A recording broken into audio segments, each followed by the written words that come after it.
Magsasampa naman ng mga reklamo si dating Pangulong Rodrigo Duterte laban sa mga pulis na sumubok arestuhin si Pastor Apollo Kibuloy.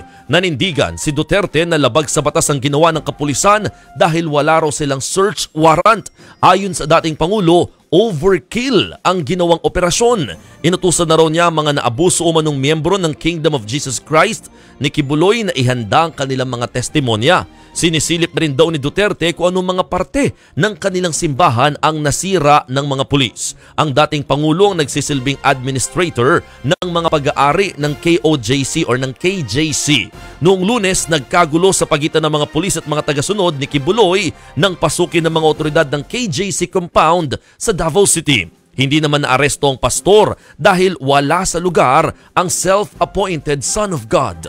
Wala pang komento ang Philippine National Police maging ang Department of Interior and Local Government sa inihahandang reklamo ni Duterte.